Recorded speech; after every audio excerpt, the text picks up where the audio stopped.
Bonjour, bienvenue pour cette deuxième journée de La Force de continuer, le podcast qui te permet de rester en mouvement.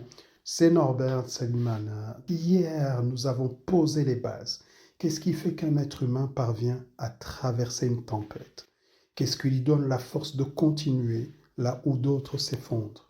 Aujourd'hui, on plonge dans le premier trait fondamental de la personnalité du survivant selon le docteur Alciber, la capacité à improviser.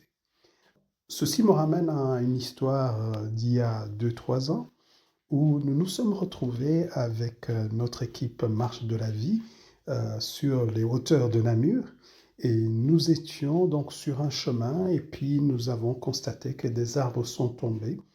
La plupart des promeneurs, eh bien, ils faisaient demi-tour parce que le chemin était tout simplement impraticable.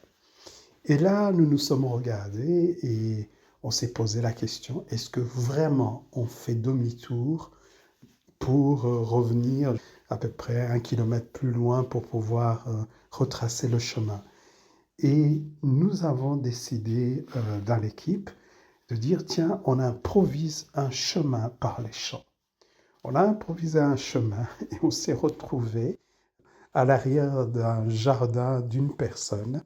Et cette personne nous a vus, elle nous a bien accueillis. Elle a dit, oui, oui, je sais que, évidemment, le chemin a été bloqué par des arbres.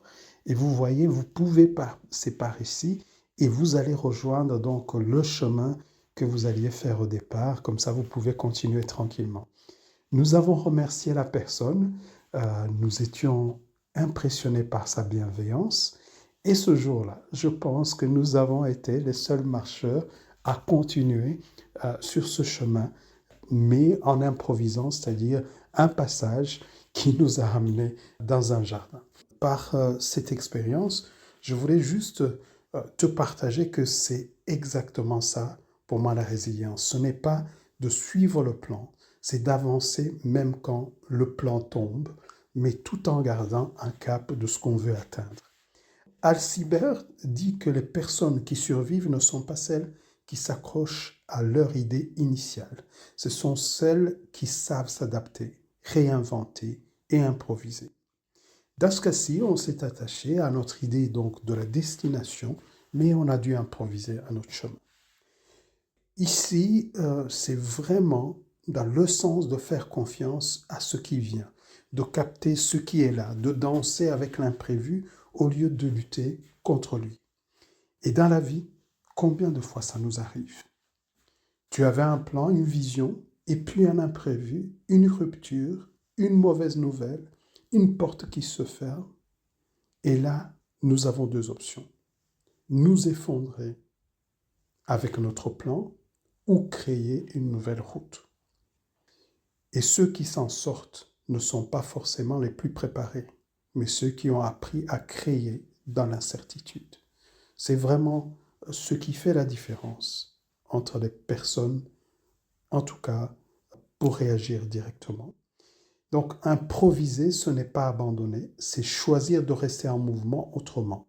C'est une intelligence souple, vivante et réactive. Et Siebert cite en fait des soldats, des explorateurs, des patients en rémission, des chefs d'entreprise.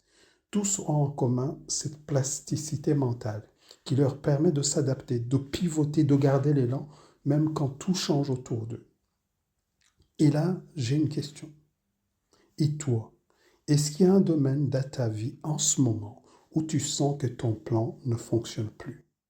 Un endroit où tu t'obstines peut-être, où tu t'uses. Et si aujourd'hui tu décidais d'improviser, d'ouvrir une autre voie sans forcément savoir où elle mène? Personnellement, la marche me rappelle chaque jour que le chemin à vivre, ce n'est pas moi qui le contrôle, mais c'est moi qui choisis comment je le traverse. Donc, merci d'avoir écouté ce jour 2 de la force de continuer. Demain, on parlera de notre pouvoir discret, mais crucial, l'observation fine. Savoir percevoir ce que d'autres ne voient pas nécessairement, et ainsi avoir peut-être une longueur d'avance. Je te rappelle que chaque pas compte. Je m'en réjouis de te retrouver demain pour notre aventure. Merci.